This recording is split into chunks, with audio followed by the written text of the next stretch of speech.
నమస్తే welcome to V3 news లక్ష్యం సమాజహితం నేను గణేష్ బులెటిన్ ముందుగా హెడ్లైన్స్ చూద్దాం ఏపీలో రైలు తీసుకు వెళ్తున్న బ్యాటరీ కార్లు కాలుష్యం తగ్గుతుందంటున్న నగరవాసులు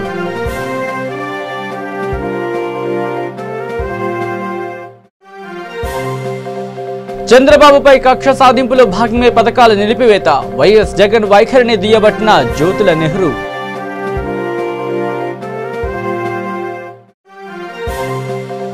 మహబూబ్ నగర్ జిల్లా మరికల్ మండలంలో రైతుల రాస్తారోకు 2 పంపుల ద్వారా సాగునీరు అందించాలని వినతి. ఇక్కడి దశలోకి వస్తే గుంటూరు జిల్లా రేపల్లె మండలం మోర్తాట గ్రామంలో శివాలయంలోకి వరద నీరు ప్రవేశించడంతో భక్తులు తీవ్ర ఇక్కట్ల పాలవుతున్నారు. అధికారులు తక్షణమే స్పందించి యుద్ధ ప్రాతిపదికన పునరుద్ధరణ పనులు చేపట్టాలని గ్రామస్తులు కోరుతున్నారు.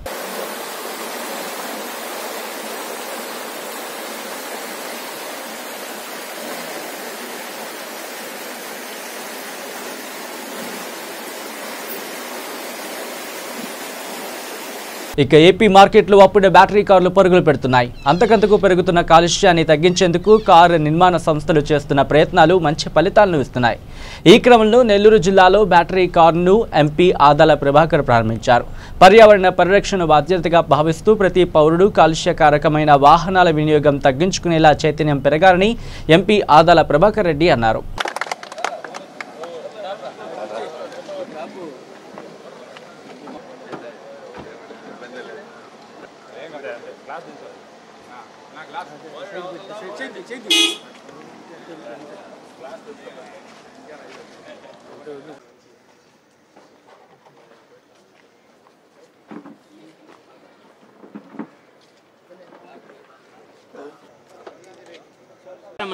సార్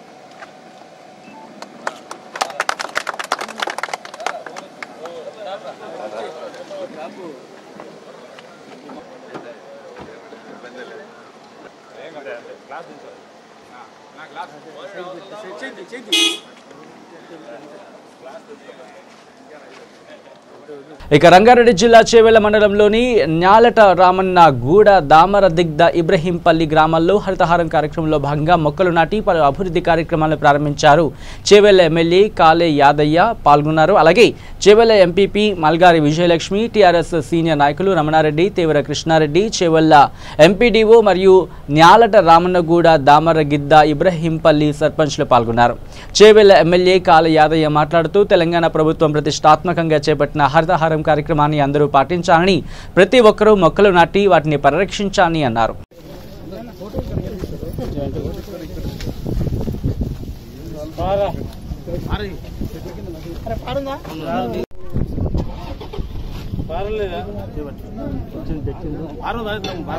ఇబ్రాహీంపల్లి జాజిగుట్టలో మొక్కలు నాటే కార్యక్రమం మరి పెద్ద ఎత్తున నాటడం జరిగింది గ్రామం మొత్తం మీద. మరి మొక్కలు కూడా చిన్న ఇక్కడ లోకల్ నర్సరీలో మరి 1 ఫీట్ కంటే 1 ఫీట్ 2 ఫీట్ల కంటే ఎక్కువ మొక్కలు లేవు. కానీ మరి ఇక్కడ ఉన్నటువంటి ఎంపీపీ గారు విజయలక్ష్మి రమణారెడ్డి గారు మరి రాజమండ్రికి వెళ్ళి దాదాపు 6-7 ఫీట్ల మొక్కలు తీసుకొచ్చి వాళ్ళకు ఉన్నటువంటి పరిధి లోపల మొక్కలు నాటడం జరిగింది. పెద్ద ఎత్తున మొక్కలు నాటే కార్యక్రమం చేపట్టడం జరిగింది. మరి అందులో భాగంగానే మరి గ్రామానికి జాజిగుట్టకు మరి అరవిందో ఫార్మా కంపెనీ వాళ్ళు ఫార్మా ప్లాంట్ కూడా డొనేట్ చేసినందుకు వారికి కూడా ప్రత్యేకంగా అభినందనలు తెలుపుతూ వాళ్ళు ఇంకా కూడా మిగిలినటువంటి కొన్ని. ఇక సిద్దిపేట జిల్లా హుస్నాబాద్ పట్టణంలోని శ్రీ సిద్ధేశ్వర గుట్టపై గల సంతోషిమాత దేవాలయంలో శ్రావణమాసం సందర్భంగా మహిళలు లలిత సహస్రనామ పారాయణం చేశారు. అనంతరం అమ్మవారికి ఒడిబియ్యం కొబ్బరికాయలు కొట్టి మొక్కులు చెల్లించుకున్నారు. ఈ సందర్భంగా అర్చకులు పవన్ మాట్లాడుతూ ప్రతి సంవత్సరం శ్రావణ మాసంలో ఈ ఆలయంలో పూజలు అభిషేకాలు నిర్వహిస్తామని తెలిపారు.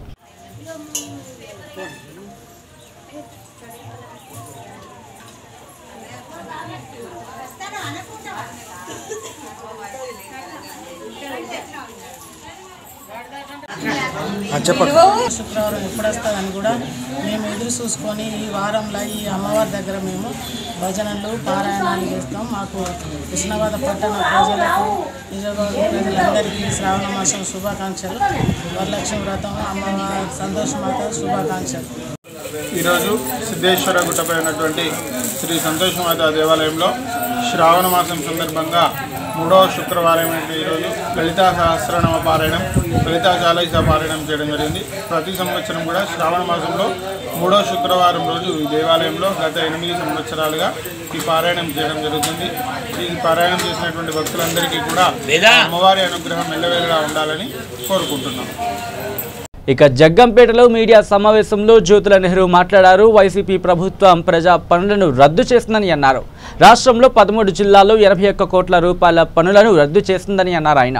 గత ప్రభుత్వంపై ఉన్న కక్షతో టీడీపీ ప్రభుత్వం విడుదల చేసిన పనులను నిలుపుదల చేయడం తగదని అన్నారు ఆయన.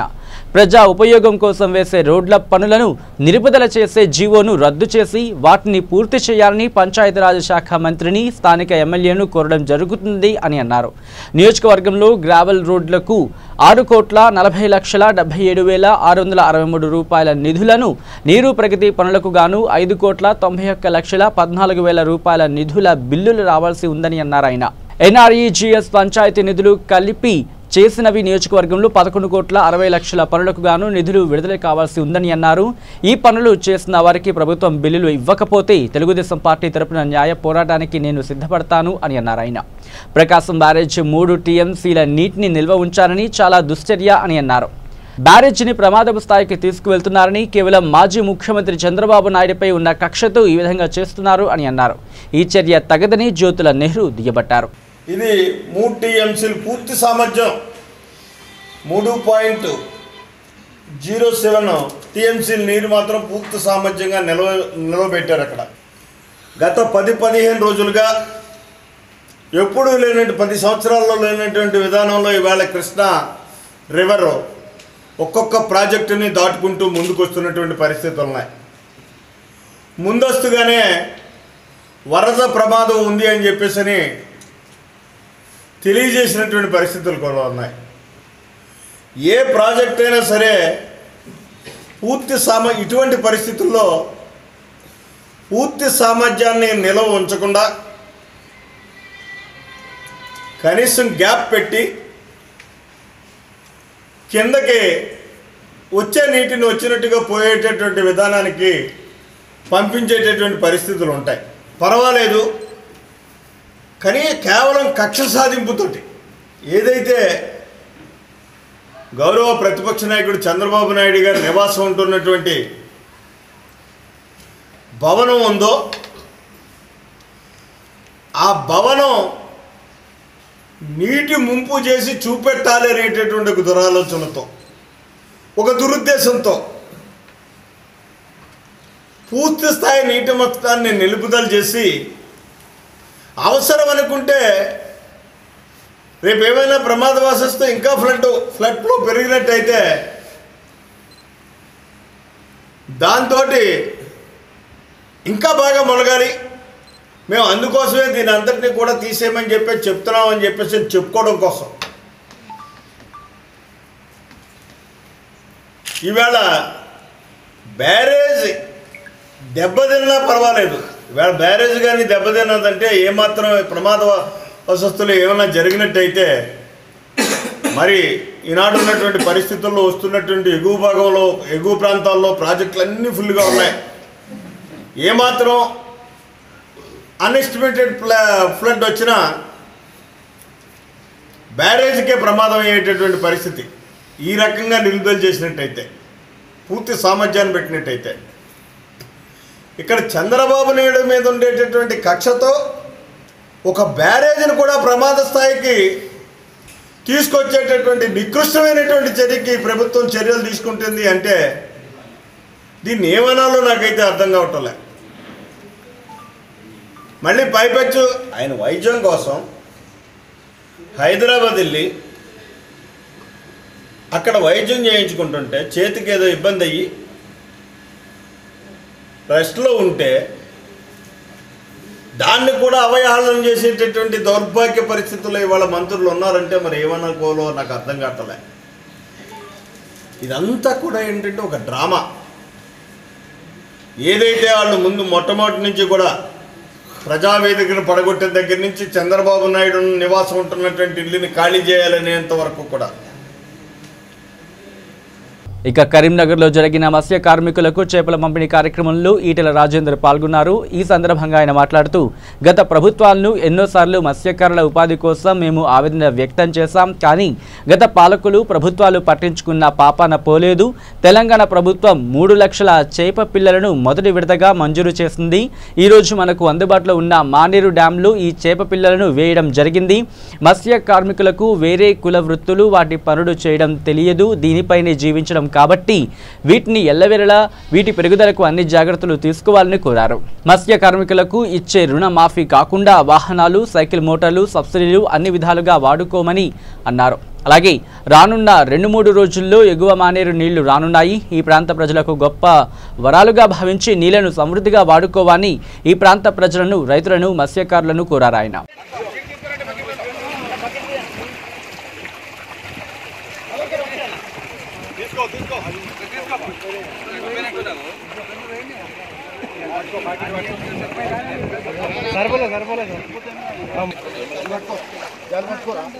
మీరు ఆగురి ఒక్క నిమిషం ఆగురి సార్.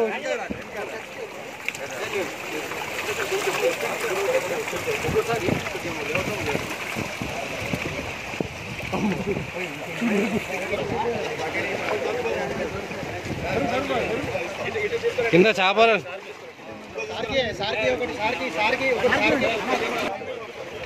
మీరు వెనక చదువురే సరే.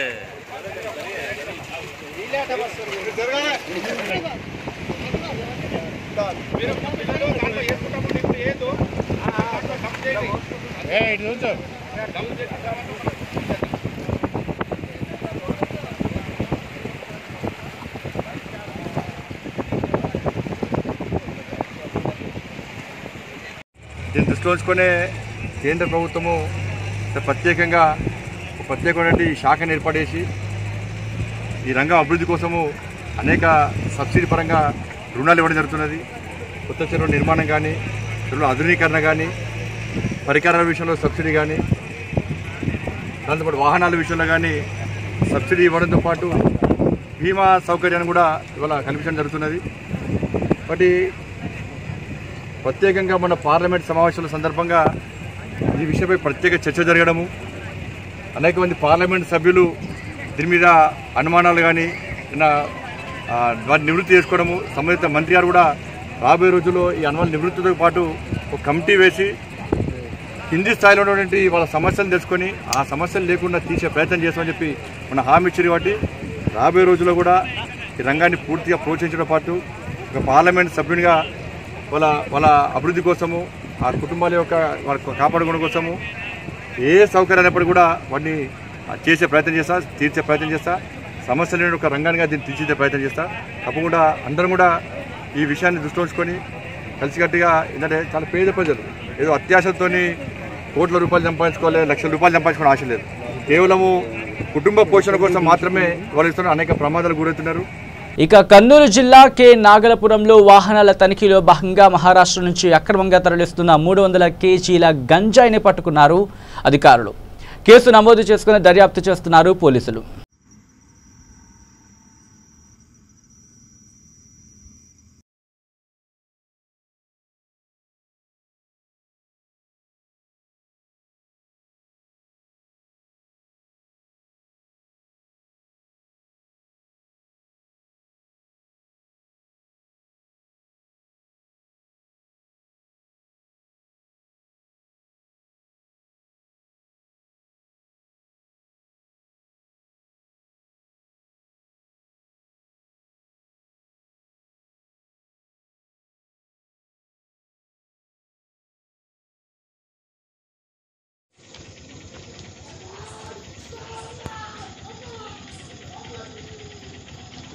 ప్లేట్లు డబల్ ఉన్నాయి.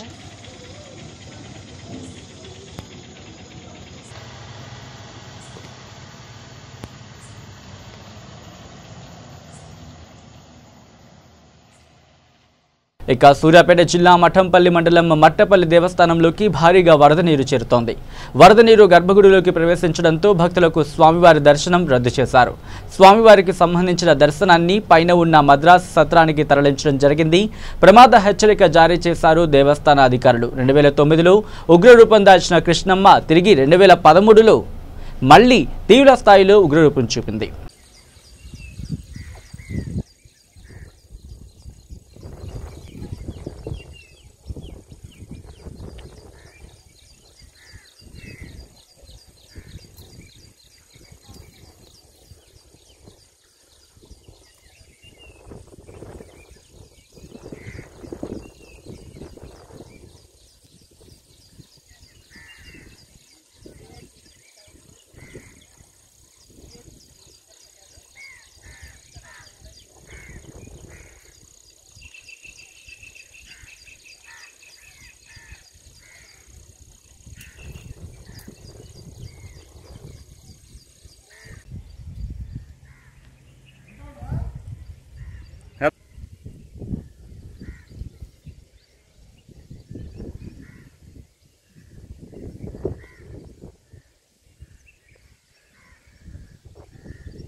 श्रीगुरुभ्यो नमः। श्रीलक्ष्मीवल्लभारम्भामध्यमाचार्यपर्यन्तां वन्दे गुरुपरम्परां। తెలంగాణ రాష్ట్రంలో అతిపెద్ద దేవాలయంలో మట్టపల్లి లక్ష్మీనరసింహస్వామి దేవాలయం ఈరోజు ముంపుకు గురైంది పూర్తిగా.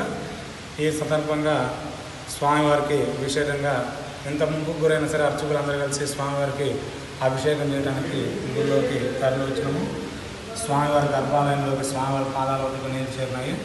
కావున ఇది ఇంత ప్రసిద్ధమైన క్షేత్రమైన సరే లక్ష్మీనరసింహ దేవాలయంలో ఇక మహబూబ్ నగర్ జిల్లా కోయిల్కొండ గ్రామంలోని కోయిల్ సాగర్ రిజర్వాయర్లో మత్స్య శాఖ ఆధ్వర్యంలో ఏర్పాటు చేసిన చేప పిల్లలను మంత్రి వి శ్రీనివాస్ గౌడ్, ఎమ్మెల్యేలు ఆల వెంకటేశ్వర రెడ్డి, ఎస్ రాజేందర్ రెడ్డి రిజర్వాయర్లో విడుదల చేశారు.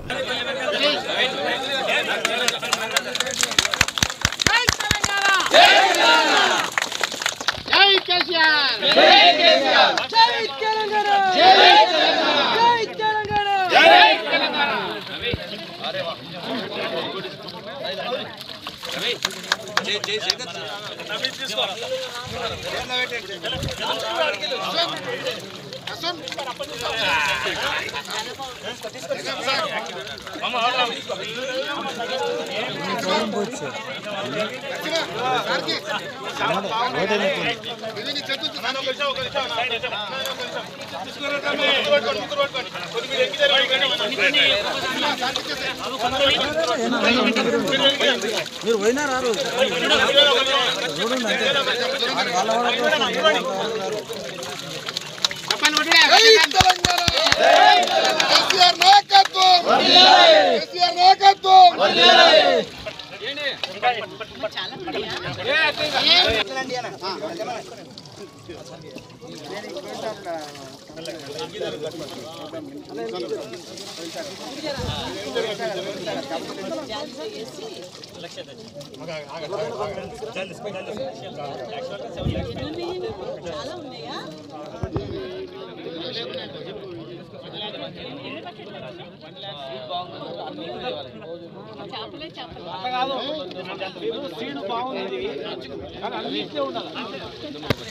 ఎవరో కాంట్రాక్టర్ చెప్తున్నా మంచి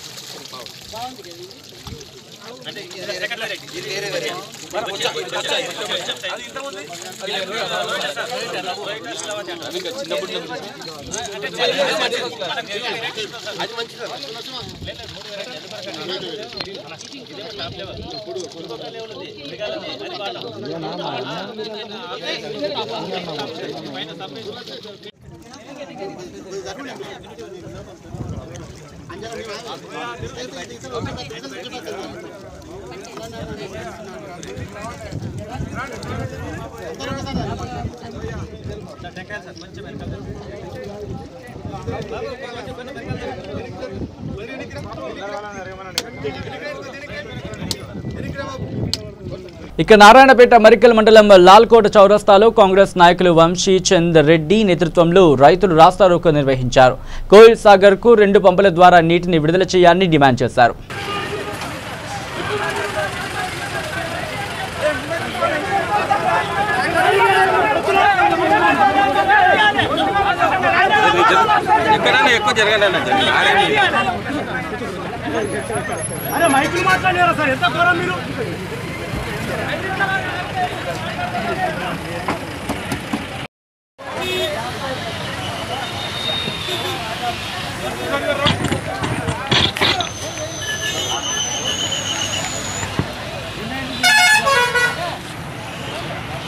ఇక నెల్లూరు జిల్లా సూలూరుపేట తడమండల పరిధిలోని పులికాట సరస్సు మధ్యలో ఉన్న ఇరకం దీవిలో అమ్మవారిని దర్శించేందుకు పోటెత్తారు భక్తజనం.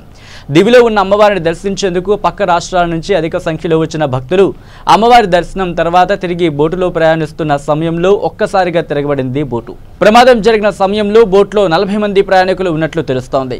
ప్రమాద విషయం తెలుసుకుని మరో బోటు సహాయంతో 40 మందిని సురక్షితంగా కాపాడారు స్థానికులు.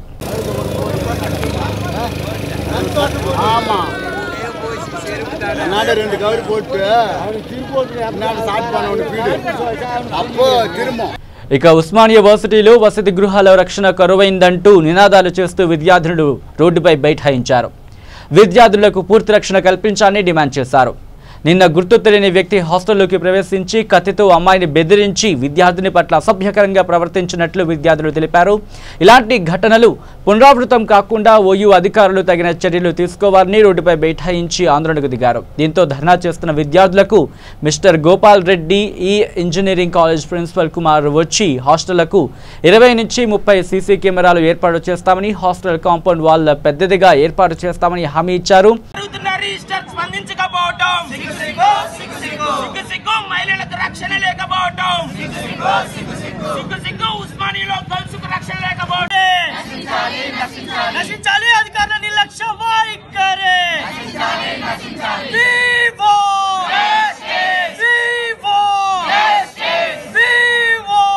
ఇన్సిడెంట్ జరిగింది. ఒక అతను ఎవరో తెలియని అతను వచ్చి ఒక అమ్మాయి ఫోన్ తీసుకొని అమ్మాయి పైన అటాక్ చేయడం జరిగింది. ఆమె కొంచెం స్ట్రాంగ్ కాబట్టి నైఫ్ కూడా ఉంది అతని దగ్గర. నైఫ్ని పడేసి తను సెల్ఫ్ డిఫెన్స్ చేసుకుంది కాబట్టి మిగతా గర్ల్స్ చూసి అరిచారు కాబట్టి అతను పారిపోవడం జరిగింది. అతను పారిపోవడం కంటే ముందు వార్డెన్కి వచ్చి వేరే వింగ్ వాళ్ళు చూసి వార్డెన్కి చెప్పారు, ఇట్లా ఒక అతను ఉన్నాడు కత్తి పట్టుకొని బెదిరిస్తున్నాడు అంటే, కత్తి ఉంది కదా నాకు భయం అయితే నేను రాను అన్నారు వార్డెన్ వాళ్ళు.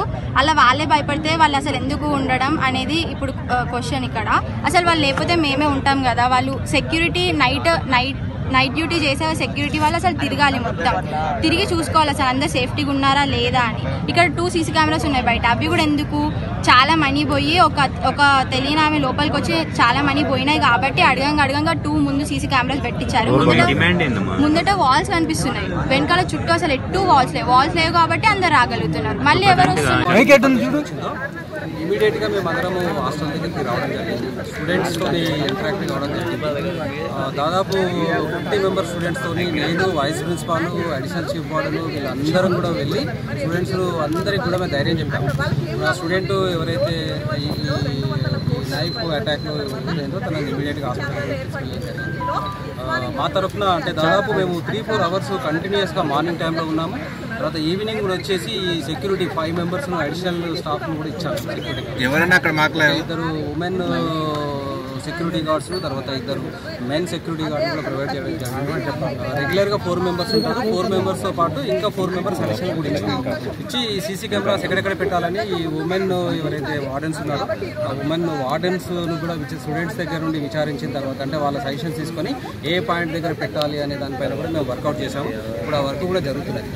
అంటే పోలీసులు అక్కడ ఫ్రంట్ మాత్రమే పెట్టాలని రిక్వెస్ట్, స్టూడెంట్స్ వాళ్ళు కోఆపరేట్ చేయలేదు ఫస్ట్. ఎందుకంటే స్టూడెంట్స్ గర్ల్స్ స్టూడెంట్స్ కాబట్టి వాళ్ళకి కొంచెం ప్రైవసీ ఉండాలి, ఫ్రీ మూవ్మెంట్ ఉండాలనే ఉద్దేశంతో వాళ్ళు ఇచ్చేసారు. అంటే మా అడిషనల్ చీఫ్ వార్డెన్ కూడా ఉంది మేడం, వాళ్ళని అడగండి. అందుగురించే మేము 4 పెట్టాము ఇక్కడ. సో ఈ మధ్యనే నేను ప్రిన్సిపల్ అయిన తర్వాతనే ఇవన్నీ కూడా పెట్టడం జరిగింది. అంతకుముందు అసలు లేవేవి కూడా. సో మేము స్టూడెంట్స్ పైన ఎక్కువ అంటే వాళ్ళ సెక్యూరిటీ పైన ఎక్కువ ఫోకస్ చేశాం కాబట్టి ఆ 4 కెమెరాస్ కూడా ముందు పెట్టాము. ఇంకా మిగతా కూడా పెడతామని చెప్తే వాళ్ళు ఏంటంటే కొంచెం ప్రైవసీ ప్రాబ్లం వల్ల వద్దని చెప్పారు. ఇప్పుడు ఏం చేశారంటే కంపల్సరీ మాకు కావాలన్నారు. ఇక బులెటిన్ ముగించే హెడ్లైన్స్ మరోసారి చూద్దాం. ఏపీలో రైలు తీసుకువెళ్తున్న బ్యాటరీ కార్లు, కాలుష్యం తగ్గుతుందంటున్న నగరవాసులు.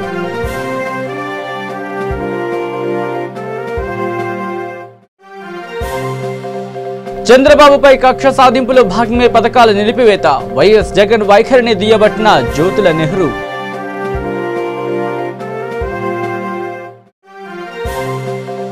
మహబూబ్ నగర్ జిల్లా మరికల్ మండలంలో రైతుల రాస్తారోకు, 2 పంపుల ద్వారా సాగునీరు అందించాలని వినతి.